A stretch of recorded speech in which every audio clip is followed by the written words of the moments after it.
Hello everyone, I'm Professor Geek. Welcome back to my channel. And wow, okay, we're going to talk about this issue number 3 of the Superman 100-page comic giant. I've been following these titles and reviewing them here and there. These are exclusively from Walmart. You can check the link at the top right hand corner to find some reviews of previous titles from this series. I didn't know if I was going to buy this comic, honestly. The wonderful Jimmy Palmiotti story had been wrapped up in the last issue. It was a two-parter, and that was the original story that opens up this issue. And then we have the continuation of the great Jeff Loeb, World's Finest Superman and Batman story. We have Green Lantern Rebirth, which was a great story, and then in the end there's the Terrifics. I'm not interested in supporting Jeff Lemire anymore, who is the writer of Terrifics there. And this is a Tom King Superman story in this issue, so those are two strikes against it. I didn't know if I was even going to buy it. But I do love the Jeff Loeb story. I already have it in another collection, so I didn't have to buy it for that. But then I thought, well, there's the Green Lantern Rebirth, and Ethan Van Sciver is part of that, so I'd buy it and give him royalties. I didn't realize, though, when I was buying it, that I opened it up at home and realized this issue specifically that we're on in this number 3 is not one that Ethan Van Sciver worked on. He will be on the next one as we continue this series throughout this Superman title. But anyway, I decided to go ahead and buy it. I figured I would go ahead and read the Superman story and review it, if nothing else. And I kept an open mind throughout it. I thought, you know what? Tom King is doing horrible things with Batman now, but he did some cool things with Batman at the beginning of Rebirth, and I liked the direction I thought he was going in. He wrote a very short little story as a part of Action Comics 1000, which was not my favorite of the issue by any means. I didn't really love it, but I didn't hate it either, you know, so I thought, give him a chance.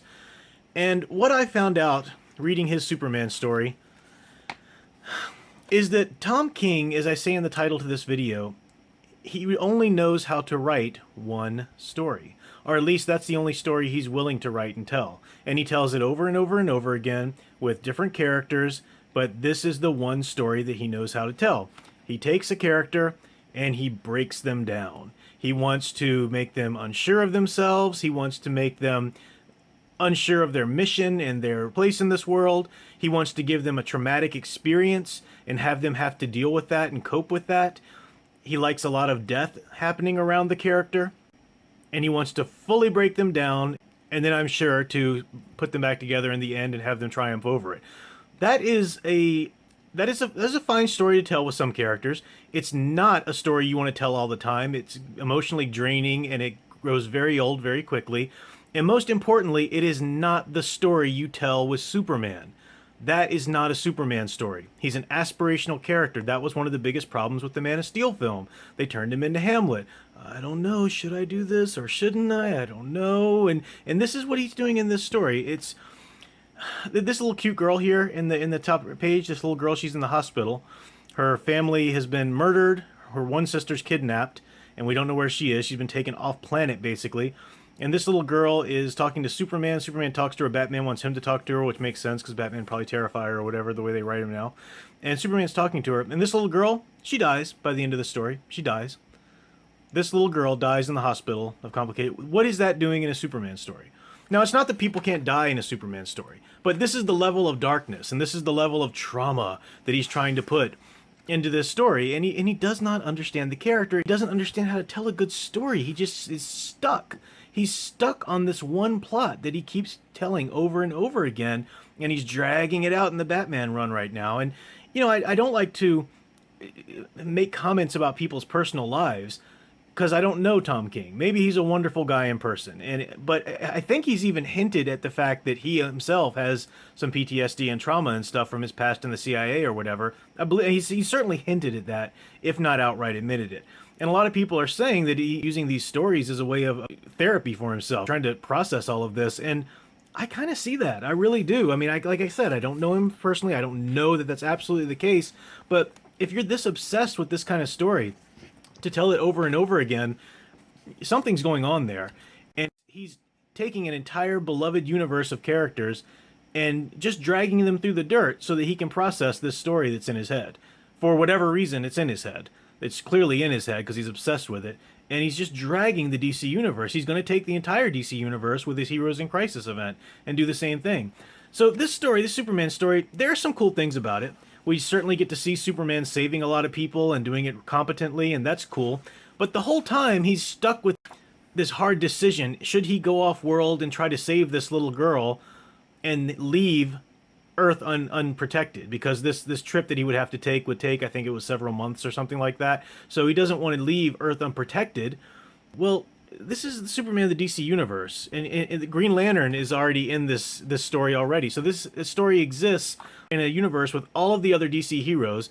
Yes, Superman is immensely powerful, and he's a wonderful protector of Metropolis, Earth, and so on, but Earth has other protectors, so that doesn't really make a lot of sense.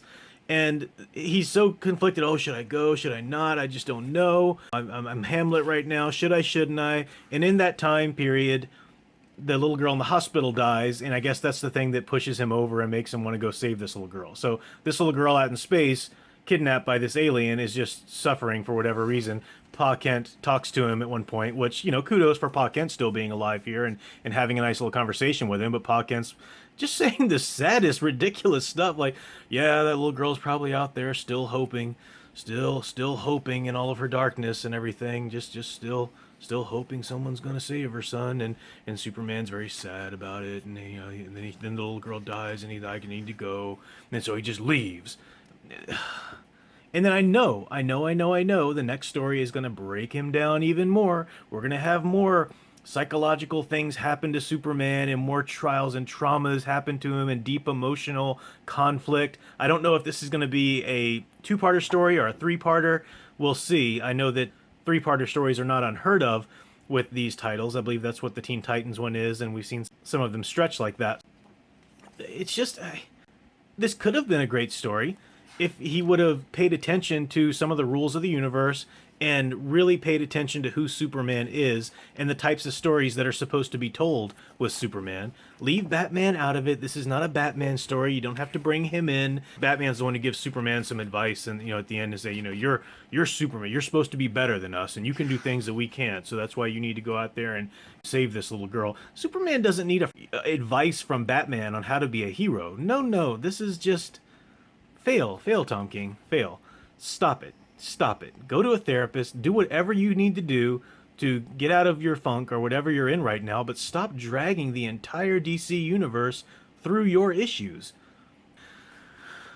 Anyway, the rest of the comic, like I said, is great with the Jeff Loeb story and the Green Lantern continuation. You know, the terrific story was pretty cool when I was reading it. Once Jeff Lemire opened his mouth and decided that he was going to insult large portions of his fans who happened to use a hashtag on Twitter, then I decided he's not somebody that I'm going to support anymore. But I will buy the next issue because I know Ethan Van Sciver's work's going to be in it. Again, you can buy the collected edition of Green Lantern Rebirth and Superman and Batman over here by Jeff Loeb, but I'll want to report on how this Superman story ends as well, so we'll see what happens with that. That's my review for today. Thanks for all the support. Thanks for clicking like and subscribe. Check out the Patreon, links in the description. I'll be back with more reviews and an archetype video. I believe I'm going to do the heroine archetype, so look for that coming up soon. And until next time, keep enjoying and digging deeper into the hero stories you love. Thanks for watching.